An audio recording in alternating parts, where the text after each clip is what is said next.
Hello everyone. Welcome to our YouTube channel Power Within. मेरा नाम आफृति है and you are watching our new series Scholars Convention.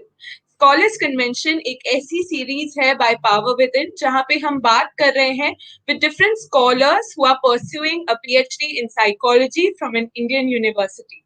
आज जो हम बात करने जा रहे हैं वो है about the course and the program of PhD in psychology from Banaras Hindu University. और इसके लिए हमें और जानकारी देने के लिए आज की जो हमारी गेस्ट है वो है miss Sreeja Das who herself is pursuing a PhD from BHU and is also a certified NLP practitioner. So I will just add her to our stream. Hello miss Sreeja, कैसी हैं आप? हेलो आकृति, मैं ठीक हूँ. आप कैसे हैं? मैं बिल्कुल ठीक हूँ. कैसा रहा आपका दिन? ठीक था. अभी तक तो ठीक था सब कुछ. और अभी आई होप हमारे व्यूअर्स भी हेल्दी है और सेफ है, क्योंकि ऑलरेडी हम लोग इतने गुजर रहे डिफिकल्ट टाइम से. So I hope everyone is fine. बिल्कुल बिल्कुल miss Shreeja, thank you for those kind words. और जल्दी से आगे बढ़ते हुए मैं सबसे पहले आपसे रिक्वेस्ट करूंगी, ऑलरेडी मैंने आपके बारे में थोड़ा सा बता दिया है, but if there is anything else that you want to talk about yourself और अपने बारे में आप कुछ हमारे दर्शकों को बताना चाहते हैं, तो over to you. Okay, thank you. First of all, thank you so much for having me, and that was a wonderful introduction about me. So I would quickly add, like, I recently so I'm pursuing PhD, as you already mentioned. So it's my 4th year in my PhD. So I hope I would take up questions and give a little kind of advice and or guidance to our viewers. So I'm looking forward to it. Thank you miss Sreeja. आगे बढ़ते हुए सबसे पहले मैं आपसे पूछना चाहूंगी, क्योंकि आप अभी अपनी पीएचडी कंप्लीट कर रही हैं, you are in the course of doing that, तो मैं आपसे पूछना चाहूंगी how has your experience been so far. PhD एक ऐसा एक्सपीरियंस होता है जो काफी मतलब थ्रिलिंग भी होता है, साथ में एक्साइटिंग भी होता है. So how is that been for you? Yeah, right. So what I feel like PhD is something which you make out of it. So till now, it's like I had an amazing experience. So to be honest, like to start from the beginning, that I have done my master's in clinical psychology from the same university. Yeah. So basically I was more into clinical internship and mental health hospitals and all of that. So I had very little exposure in research, to be honest. And then I went to Delhi for working for my clinical internship, and as well as I worked in a school council as a school counselor. So then gradually I kind of thought of pursuing PhD, because I kind of developed a knack for it. And then I thought of pursuing it. So I gave the exam and I got through it, and I finally enrolled for PhD. So that was my journey up till now. And then I'm so thankful for my supervisor. He's amazing and he has been very supportive. And through under his guidance, I could recently publish 2 international journals where I published my paper there. So yeah, that's it. Miss Sreeja, congratulations on your achievement. और supervisor के भी बारे में हम लोग जानकारी लेंगे आपसे थोड़ी देर में. इससे पहले मैं आपसे पूछना चाहूंगी अबाउट द एडमिशन प्रोसेस. जब आपने एनरोल किया था, तो what was the admission process like, अगर आप ये क्लियर करते हैं to our viewers. Okay, admission was like, so admissions 2 तरह के होते थे PhD के लिए. One is RET, that is your research entrance test, and second is your RET exempted. So basically people who are clearing your NET or JRF, they have to undergo RET exempted. And for RET you have to undergo the written examination basically. Okay. So क्या होता था, written examination जो देना होता है उसमें काफी sections होते हैं एग्जाम्स के. फॉर एग्जांपल लाइक आपको सेक्शन ए और बी और सी भी रहती थी. तो ए बी में बेसिकली क्या होता था कि आपके जो जनरल एप्टीट्यूड जो टेस्ट होता है उसके क्वेश्चंस होते थे. एंड जो सेक्शन बी है वो बेसिकली क्या होती थी कि जहाँ पे आप जो आपके सब्जेक्टिव क्वेश्चंस होते थे अपने सब्जेक्ट से, साइकोलॉजी दैट इज, सो उसके क्वेश्चंस होते थे. And definitely if you qualify that with minimum 50% of marks, then you are allowed to present your research proposal, which is the most हाँ vital जी. thing, and then Yes. followed by interview. So ऐसे होती थी. और जो लोग rate exempted दे रहे हैं, they are directly this present their they directly present their research proposal and then followed by interview. Yeah, so basically ये admission procedure है. मैं अपने व्यूअर्स को ये बताना चाहूंगी कि miss Shreeja is willing to take your doubts. तो अगर आपके कोई भी क्वेश्चन है related to PhD in BHU तो आप हमें चैट बॉक्स में बता सकते हैं and we are willing to take your doubts. Moving on miss Shreeja, हमारे पास ऑलरेडी एक क्वेश्चन आ गया है, वो आई थिंक हम अब इस कमिंग क्वेश्चन में कवर कर लेंगे. मैं आपसे जानना चाहूंगी कि क्या कोई ऐसा एलिजिबिलिटी क्राइटेरिया है that one needs to cater to in order to pursue the admission? कोई ऐसा एलिजिबिलिटी क्राइटेरिया? ये तो basic minimum is like you have to qualify your masters in psychology to get yourself enrolled in PhD. So minimum वही है कि आपको masters होना ही है in psychology. Yeah, that's okay. So तो masters with 50% marks. या 50% मार्क्स एंड देन फिर जो ये रिजर्व कैटेगरीज के थोड़ी रिलैक्सेशन मिल जाती है मार्क्स के हिसाब से, बट या so basically that is the minimum eligibility. ठीक है. और आपने अभी अगर मैं गलत नहीं कह रही हूँ तो आपने अभी एंट्रेंस का भी मेंशन किया था जो आपने क्लियर किया बीएचयू में. तो उस एंट्रेंस का कैसा सिलेबस था, और अगर आप थोड़ा सा बता सके कोई ऐसी टिप्स है जो आपने यूज करी in order to prepare for this exam? Sure sure. So जैसे मैंने बोला था एंट्रेंस दे, so I was preparing for RET as well as for NET. सो मेरे को लगा था या बोथ. सो नेट जो रेट की जो सिलेबस थी वो बेसिकली नेट के ही similar to NET syllabus. So जो हम वहाँ पे भी जनरल एप्टीट्यूड पढ़नी होती थी, साइकोलॉजी डेफिनेटली, बट यहाँ पे रेट में था सब्जेक्टिव. सो वो छूट गई थी बट स्टिल या तो वो पढ़ना था. एंड बेसिकली जो जनरल एप्टीट्यूड के लिए अरिहंत फॉलो किया था, ट्रू मैन, केवीएस, मदान, ये जनरल एप्टीट्यूड के लिए था. And if you talk about psychology, तब जो हमारे मास्टर्स के जो सिलेबस थी basically I brush that thoroughly. And उसमें बैरन, सिसरली, फिर मॉर्गन किंग, ये सारे बेसिकली, और फिर नोट्स बनाए थे शॉर्ट क्योंकि ज़्यादा लिखने के लिए था नहीं, बट सब्जेक्टिव बेस्ड था. सो yeah as per that. So mainly I focused on the general psychology part more. और कई यूनिवर्सिटीज ऐसी भी होती हैं जहाँ पे इंटरव्यूज कंडक्ट किए जाते हैं आफ्टर द एग्जामिनेशन. तो क्या बीएचयू भी ऐसा कुछ फॉलो करता है? Yeah, definitely. So as I've already mentioned before, so RET जो एग्जाम होता है उसमें it's like you have to qualify section A, B and then present your proposal, and फिर उसके बाद आप इंटरव्यू देते हैं. सो इंटरव्यू वहाँ पे होती है. And for exactly for RET exempted जो नेट क्वालिफाई करके या जेआरएफ क्वालिफाई करके आ रहे, they have to undergo only research proposal presentation and then your interview. So interview is must in both the cases. Yeah. और Miss Rija, are there any total number of seats that BHU provides for a PhD in psychology? Yeah, so basically in our university there are no fixed seats as such, but yeah, there are separate seats for RET and there are separate seats for RET exempted. So it can happen that there are only seats for RET and there are only seats for RET exempted. So ऐसा भी होता है कि कभी rate के लिए ही निकला है और कभी रेट एग्जेम्प्टेड के लिए सिर्फ निकला है. तो जब नोटिफिकेशंस आउट होती है, ब्रोशर में कितने सीट्स है वो पूरा डिटेल में आ जाता है.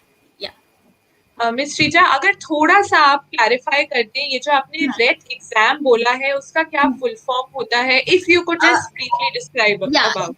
या सो रेट जो है वो यूनिवर्सिटी, अलग अलग यूनिवर्सिटीज लेती है, जो रिसर्च एलिजिबिलिटी टेस्ट होता है. जैसे हम लोग नेट देते हैं तो नेशनल है, रिसर्च एलिजिबिलिटी टेस्ट. या सो इसमें आपको जैसे मैंने बोला था एग्जाम, रिटन एग्जाम देना होगा and then followed by your research proposal and interview. Okay, thank you miss Shreeja for that clarification. और आपने पहले बात करी थी कि नेट जेआरएफ स्टूडेंट्स को थोड़ी सी रिलैक्सेशन मिलती है जब हम एडमिशन के टाइम पे आते हैं। तो क्या कोई ऐसा और भी प्रोविजंस हैं या स्कीम्स ऐसी हैं जो नेट जेआरएफ वाले स्टूडेंट्स जिन्होंने वो एग्जाम क्लियर किया है उनको मिलती है और दूसरे जो स्टूडेंट्स हैं उनको नहीं मिलती? कोई ऐसा डिफरेंस है? Like for example, anybody who is qualifying your RET or enroll as a PhD candidate, then that person is going to get 8,000 rupees per month. हाँ जी। If he or she is not getting any scholarship, for example, अगर उनको JRF qualify हो गई है तो हाँ उनको जी। UGC के हिसाब से जो पैसा मिलेगा that is the UGC as per norms. But yes. अगर उनके पास कोई फेलोशिप नहीं है, definitely that person is going to get 8,000 rupees per month, yeah from university. So ये यूनिवर्सिटी प्रोवाइड करती है. आई होप आई एम और क्लियर. जी बिल्कुल बिल्कुल, या डेफिनेटली क्लियर मिस श्रीजा। और जो स्टूडेंट्स ऐसे भी होते हैं जो किसी कारणवश नेट एग्जाम नहीं क्लियर कर पाते हैं, तो क्या वो भी एडमिशन के लिए वो एलिजिबल हैं? जो लोग नेट क्लियर नहीं कर पा रहे या जेआरएफ क्लियर हाँ नहीं जी। कर पा रहे, तो उसके हाँ साथ जी। साथ रेट जो मैंने मेंशन किया है, रिसर्च हाँ जी। एलिजिबिलिटी टेस्ट, वो भी है जिसके through one can pursue PhD. So उसके लिए बस ये है कि आपको बस रिटन क्वालिफाई करना होगा और पढ़ना होगा, सब्जेक्टिव क्वेश्चंस पढ़ना होता है एंड कुछ जनरल एप्टीट्यूड के भी क्वेश्चंस आते. सो बट वो क्लियर करके ही फिर वो इंटरव्यू के लिए बैठ सकते हैं. जी, थैंक यू मिस श्रीजा। कोई एक ऐसे हैं जो अभी क्लिनिकल साइकोलॉजी के बारे में पूछ रहे हैं, बट मैं उनसे रिक्वेस्ट करूंगी, अभी हम लोग पीएचडी के बारे में बात कर रहे हैं, तो if you could just keep your questions specifically related to BHU and PhD psychology, that would be great. Moving on, मैं आपसे जानना चाहूंगी कि कैसा कोर्स स्ट्रक्चर होता है, सिंस आप अभी बीएचयू में स्टूडेंट है, तो कैसा कोर्स स्ट्रक्चर है that you have to follow while pursuing a PhD? Okay. So once you are enrolled in PhD, so आपके क्या हो जाते हैं कि कोर्स वर्क आपको करना होता है. कोर्स वर्क में क्या होता है कि फॉर फर्स्ट ईयर या देयर 2 सेमेस्टर्स. फर्स्ट सेमेस्टर में आपको देना होता है रिसर्च मेथोडोलॉजी के पेपर, एंड एक और पेपर होगा दैट इज ऑप्शनल. फिर आप वहाँ पे चूज कर सकते हैं, ऑप्शंस रहेंगी कि आपके जैसे आपको सूट करता है जो सब्जेक्ट, तो उस हिसाब से you can select that paper. So जी। first, yeah. So for first six and for the first semester and second semester में भी same है, but वहाँ पे 2 papers होंगे and that you can also select as per your interest. But ये हाँ, तो इसके क्लासेस भी होती, faculty members do take classes very religiously, ताकि आपके जो रिसर्च मेथोडोलॉजी है एक आपको ओरिएंटेशन भी बन जाता है कि क्या होने वाला है पीएचडी में, because you know it's a very enduring process and everything. So आपको ओरिएंटेशन मिल जाता है, तो अच्छे से क्लासेस भी होती है उसके लिए.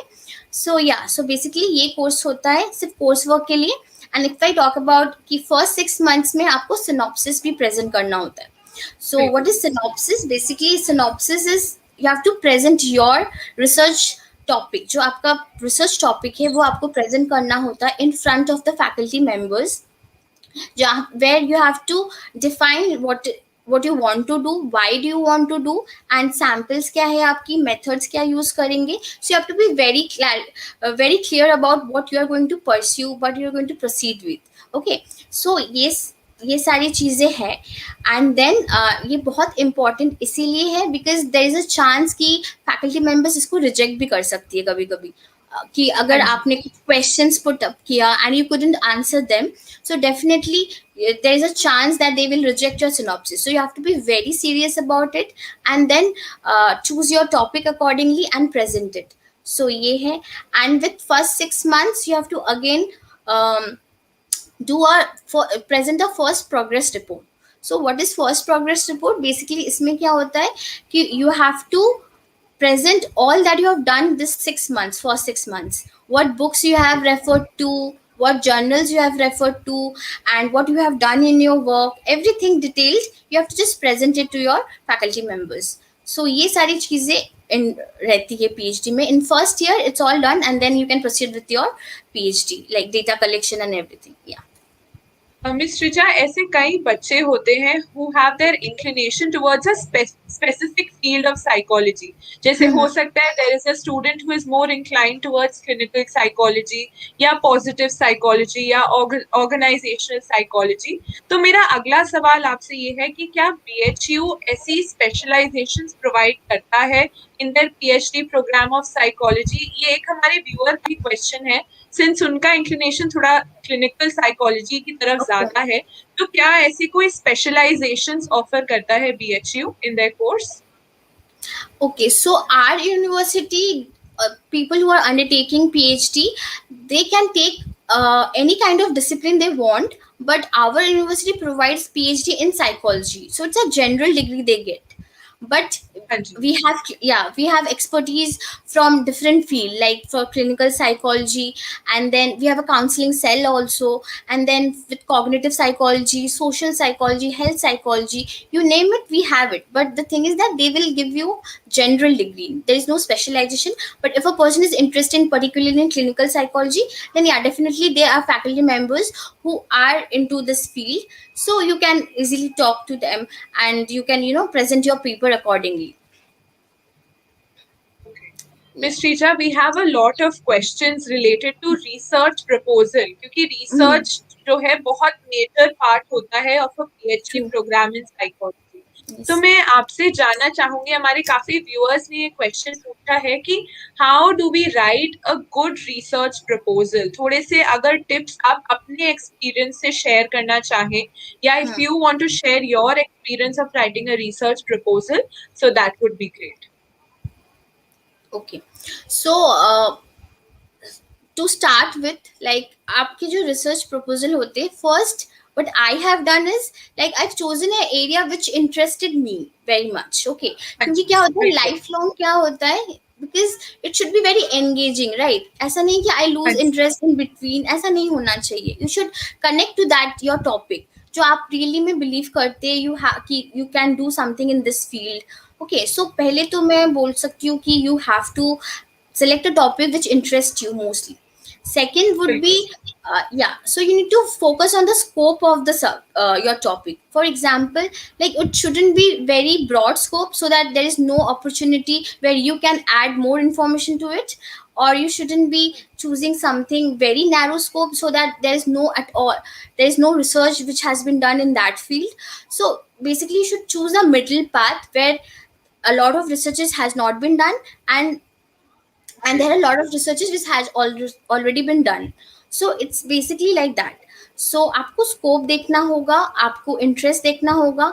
एंड थर्ड वुड बी, जैसे आपने नैरो डाउन कर लिया कि या इस टॉपिक में मुझे करना है, and then you have to say like अगर ये टॉपिक है तो मैं इसमें क्या ऐड कर सकती हूँ, मैं क्यों कर रही हूँ इसको.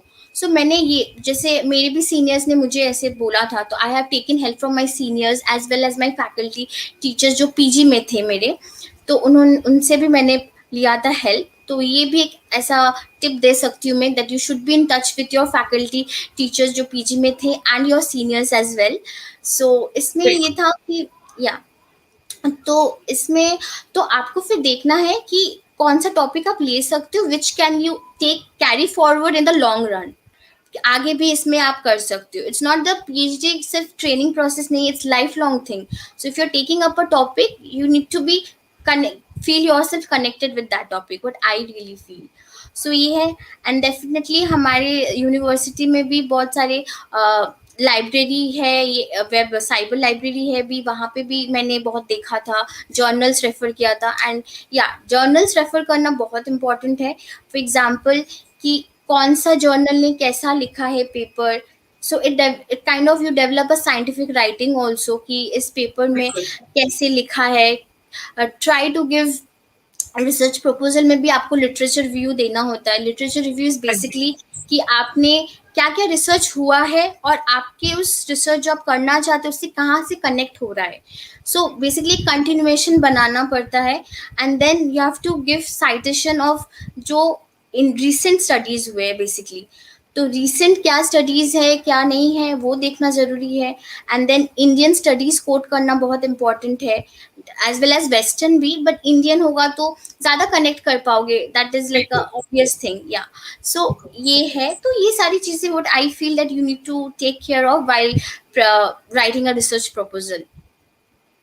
Thank you miss Shreeja for that explanation. I am sure काफी सारे स्टूडेंट्स के और जो हमारे व्यूअर्स हैं उनके क्वेश्चंस रिजॉल्व हो गए होंगे related to research proposal.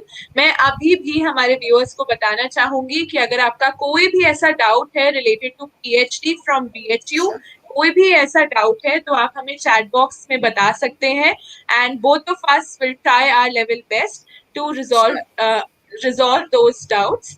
Moving on miss Shreeja, मैं आपसे जानना चाहूंगी कि अभी जैसे हमने ऑलरेडी बात कर ली है अबाउट रिसर्च, उसकी इम्पोर्टेंस और रिसर्च प्रपोजल कैसे लिखा जाता है, और आपने भी अपनी ये पीएचडी जर्नी में रिसर्च आपने करी भी होगी और आप शायद अभी उसके प्रोसेस में भी होंगे। तो इस समय में मैं आपसे जानना चाहूंगी कि इस टाइम पे आपकी यूनिवर्सिटी ने कैसे हेल्प किया है इस रिसर्च को कंडक्ट करने में। ओके। जी। सो बेसिकली आपकी जो डिपार्टमेंट है, डिपार्टमेंट से आपके सुपरवाइजर से डेफिनेटली हेल्प मिल ही जाता है। मतलब जो बिल्कुल। हेल्प आपको चाहिए in any kind of books refer करना है, क्या करना है, कैसे करना है, under the mentorship you really do well. But apart from that I am really thankful to my other supervisors जो कि डिपार्टमेंट में है, because any kind of doubt you have you can take the permission of your own supervisor and then go to that supervisor and ask for help, like अगर कुछ समझ में नहीं आ रहा है, ये है कुछ हेल्प चाहिए, then you can go. So in that way they have been very helpful. Field work भी हम लोग करते हैं, तो फील्ड वर्क में भी you need to collect data, उसमें भी thoroughly they are with you, कुछ भी प्रॉब्लम होगा तो ऐसा है। And then we have, as I already mention, we have cognitive science lab and affective science lab. So इसमें क्या है कि आपकी जैसे हमारे इंस्ट्रूमेंट्स भी कुछ है, जैसे ईसीजी, ईईजी, ऐसे इंस्ट्रूमेंट्स भी है, आई ट्रैकर है। सो अगर आपको मन हुआ कि ऐसा कुछ हम अपने रिसोर्स में ऐड कर सकते हैं या कुछ कर सकते हैं, so definitely you can go to them and ask for help. So ऐसे हेल्प तो बहुत मिल जाता है। And then we have our own library, central library है, फिर साइबर लाइब्रेरी है। वहाँ पे सेंट्रल में कोई भी books, you name any book and you will get there, so उसमें कोई इशू नहीं होता है। And definitely in cyber library क्या 24/7 होता है। सो मतलब मास्टर्स में तो I have already seen people who have been there like for 24/7 in cyber library, क्योंकि एसी है and all of that. So वो लोग बिल्कुल। बैठ के सिर्फ they can get access to all the online materials, journals, papers, सब कुछ मिल जाता है। सो ऐसे तो बहुत हेल्प हुआ। itself is a city, BHU अगर हम देखते हैं, सो itself is a city जहाँ पे हर चीज मिल जाएगा आपको। So yeah lot of help I got till now from our supervisors. अभी हमने यूनिवर्सिटी की इम्पोर्टेंस पे बात कर ली है। मूविंग ऑन, मैं आपसे जानना चाहूंगी कि इम्पोर्टेंस ऑफ सुपरवाइजर, क्योंकि सुपरवाइजर ऐसे एक इंसान होते हैं जो हमें गाइड करते हैं throughout our PhD journey and specially research.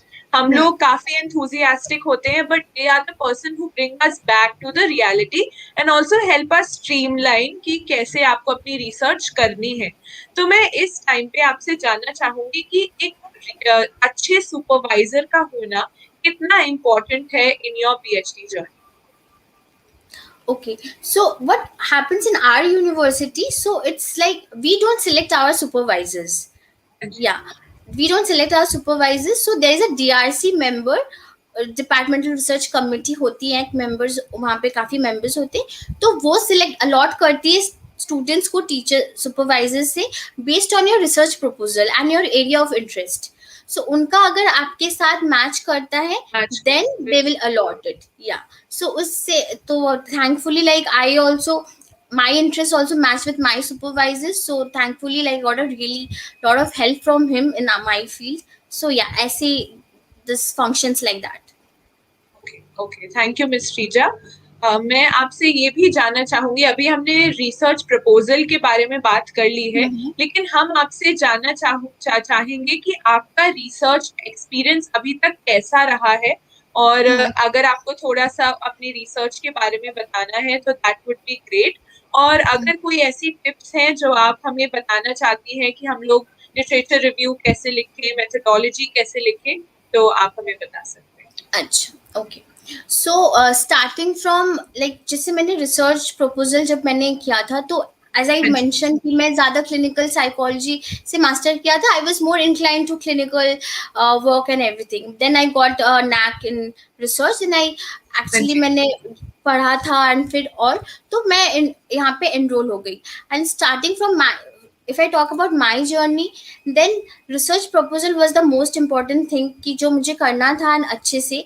सो उसके लिए क्या था कि मैंने बहुत कुछ रेफर किया, बहुत पेपर्स पढ़े थे, जिससे मुझे एक आइडिया डेवलप हो जाए कि किस पे रिसर्च कर सकते हैं और कैसे कर सकते हैं।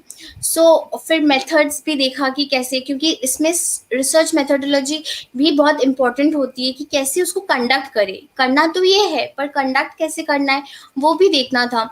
वो सारे एक था धीरे धीरे, बट वो मैंने एनरोल तब तक नहीं किया था जब प्रेजेंट किया था research proposal. Then when finally got into it, then मेरे सुपरवाइजर ने भी बहुत हेल्प किया कि आप कैसे कर सकते हो बुक्स। उनका ये कि he allows me to explore my thing on my own. उनको ऐसा कुछ नहीं कि ये करना है वो करना है ये करके दिखाओ, ऐसा नहीं। You take your, it's your PhD, आपको आपका पीएचडी है, you have to do it properly. So full हाँ जी। कमिटमेंट दीजिए, डेडिकेशन दीजिए, जो करना है, हेल्प चाहिए you come to me, I help you out. But उनका साफ ये था कि मैं आपको बस लिखा के या बोल के नहीं दे सकती हूँ, दे सकता हूँ, you have to do it on your जी। ओन। इसलिए क्या होता है कि पढ़ने का आदत हो जाता है। Because now what I feel that I have been very curious nowadays, like about small details कि क्या हो रहा है, क्यों हो रहा है, कैसे हो रहा है। पहले ये सारे क्वेश्चंस नहीं आती थी, हाँ जी। अभी आती है। And then definitely you meet a lot of brilliant minds, right? Because the amount of knowledge you gain throughout is uncomparable, मतलब इसका हो नहीं सकता है। And it can be very stressful, ऐसा नहीं कि बहुत स्मूथ जाता है, it can be very stressful, very hectic, but you have to be very dedicated to your work what you are doing. So ये कितना सीरियस आप है इस चीज़ के लिए। And moreover I would like to give a tip. जैसे मैंने क्लिनिकल किया था तो I had little exposure in dissertation और रिसर्च। तो अगर जो मास्टर्स कर रहे हैं तो वो अभी से अगर पेपर पे ध्यान दे कि पेपर पब्लिश करना है, because PhD all your life you have to just present paper and publish paper, that is the most important thing, right? So आपको, इट्स लाइक अगर आप मास्टर से ही you are sure that you are going to pursue PhD in future, then आप master से ही उस पर ध्यान दीजिए कि कैसे आप कर सकते हैं। आप पेपर प्रेजेंट कर सकते, डेफिनेटली बहुत सारे यूनिवर्सिटीज़ में जाके आप प्रेजेंट भी कर सकते पेपर। तो पेपर प्रेजेंट भी कर सकते हैं, पोस्टर प्रेजेंट कर सकते हैं, एंड देन थोड़ा सा आइडिया मिल जाएगा basically before moving on to your in PhD, delving your self into PhD, आपको एक आइडिया मिल जाएगा कि क्या होता है। सो आई वुड से कि मास्टर्स से ही आप डेजर्टेशन ऑप्ट करें या फिर आप रिसर्च कुछ करें। सो आपको थोड़ा एक्सपीरियंस मिल जाएगा, एंड इन इंटरव्यू ऑल्सो वो पूछते हैं कि आपने क्या एक्सपीरियंस आपका रहा पहले। तो आई वुड से कि ये सारी चीज़ें आप देख सकते हैं कि कैसे हो सकता है। So basically I followed that, क्योंकि मेरा थोड़ा था कि क्लिनिकल में थे तो फिर थोड़ा नया था, बट या आई डिड इट। सो आपके पहले से I could say because I have been through that, so I would give you this advice. Thank you miss Pooja. Moving on to the last question for today, मैं आपसे जानना चाहूंगी कि कई ऐसे स्टूडेंट्स भी होते हैं along with their course work they want to work, कि उनके कोई ऐसे सर्कमस्टांसेस भी होते हैं, कई बार ऐसे स्टूडेंट्स होते हैं who just want to work and gain experience while working. So is there a provision कि one can work while pursuing the PhD in psychology from BHU? Okay, so it's in our it's a full time PhD in our university. It's regular. So basically, what happens, like in 3 years you need to complete your residential period. So पहला 3 साल आपको residential period करना ही होगा. You have to be in the department. You have to work like committedly, and then 3 years के बाद with your with permission from your head of the department and your supervisor, then you can go for your job or whatever you want to do. So basically 3 साल आपको कमिटेडली करना पड़ता है काम, तो उसमें आप बीच में जा नहीं सकते for job. Thank you, Ms. Tija. Now we have come to the end of our interview और आपने already काफी सारी tips दे दी हैं, but if there are any final words that you want to say, कोई भी ऐसा जो aspirant हमारा अभी काफी सारे viewers हमें देख रहे हैं, तो कोई भी ऐसा exam strategy आपके पास है या any kind of encouraging words या कुछ भी आपको कहना है, तो over to you. uh, yeah, so what I would want to say is like कि अगर if you're really interested in pursuing PhD or in research, then you should go for PhD. So there's no looking back. Yeah. And अगर आप अभी से अगर if you're master, you are doing masters till now, then just try to, you know, what I have already said, that try to do some research work or dissertation very diligently, so that ये बाद में जाके काम होगा. क्योंकि हमें scientific writing करना ही है, तो वो साइंटिफिक राइटिंग धीरे धीरे डेवलप होती है, एक बार में नहीं होगा, धीरे होगा. सो अगर आप डेजिटेशन कर लोगे तो it will give you a prelude to what you are going to do in future. So आपको एक मिल जाएगा. तो डेफिनेटली एक टिप ये है कि आप मास्टर्स अगर कर रहे तो just go for it, PhD कर लीजिए. बट और पीएचडी करते करते ये और साइंटिफिक राइटिंग जैसे मैंने बताया ऑलरेडी कि वो भी आप ध्यान दीजिए कि कैसे लिखना है, कोट कैसे करते, रेफरेंस. फॉर एग्जांपल हम लोग जब बचपन थे रेफरेंस में देखते ही नहीं थे, कि रेफरेंस वाला जो पेपर है वो देखते ही नहीं थे. But now reference is the most important thing. काफ़ी सारे जो रेफरेंस कैसे होता है टू एपीए स्टाइल में, फिर एमएलए स्टाइल में, फिर वो आपको देखना होगा. क्योंकि आप जब प्रेजेंट करोगे पेपर, आप जब पब्लिश करने की कोशिश करोगे, तो उनके अपने स्टाइल होते हैं कि ये वैनकोवर स्टाइल है, ये एमएलए स्टाइल है, ये एपीए स्टाइल है. तो वो भी आपको लर्न हो जाना चाहिए कि कैसे आप लिख सकते हो रेफरेंस. सो ये सारी चीज़ें आप पहले से ही देखने लगोगे तो I think it will help you in further research. ये सारी चीज़ें हैं. And then PhD is a long process. Definitely हमें पता है इतना साल लग जाता है. सो उसके लिए जो परसिवरेंस है, डेडिकेशन है, पेशेंस होना बहुत ज़रूरी है. सो ये सारी चीज़ें होना चाहिए before you make up your mind to do PhD. So ये सारी basic चीज़ें which I want to say, and definitely come to BHU for your PhD. And because I really had a very good experience there, because I'm from Calcutta basically, but I have done my masters from BHU and then PhD also from BHU. So yeah, I got a really good experience. And then there are a lot of international projects which goes in our department, so you can also be a part of it. तो teachers चाहते हैं कि आप भी collaborate करें, आप भी उसमें पार्ट हो और फिर और भी एक्सप्लोर करें. सो ये सब चीज़ें के लिए यू कैन, या बस that's it. That's I want to say. Yeah any other question? एक लास्ट क्वेश्चन है, if you don't mind, I like to take that up from our viewer. और वो पूछ रहे हैं, how long it generally takes to complete PhD from BHU. Okay, so as I said कि 3 years तो आपको करना ही है पीएचडी. आपको डिपार्टमेंट में आना ही है, रेसिडेंशियल पीरियड आपको करना है कंप्लीट. देन बेसिकली क्या हो जाता है कि आप रिसर्च प्रोसेस में क्या होता है कि आपको बहुत डिटेल वर्क करना होता है.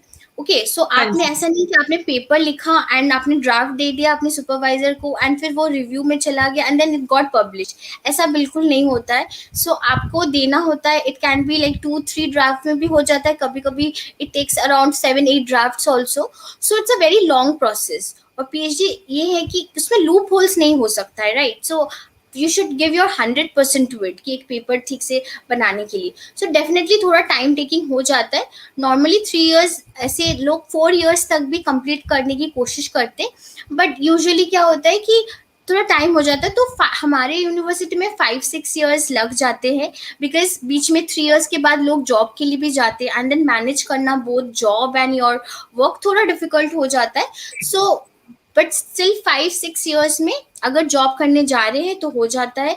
अगर जॉब नहीं कर रहे, कंप्लीटली वो डेडिकेटेड है, पीएचडी पहले करना है, तो 3-4 years में इट्स हो जाता है. सो या, Thank you, Ms. Shrija, for clearing our viewers' doubt. With this, we come to an end of today's episode. और Ms. Shrija, I would like to thank you on behalf of the whole Power Within team. आपने हमारा invitation accept किया और आपने ये time निकाला कि आप हमसे और हमारे viewers से बात कर रहे हैं about PhD program. So thank you, Ms. Shrija, for giving us your time.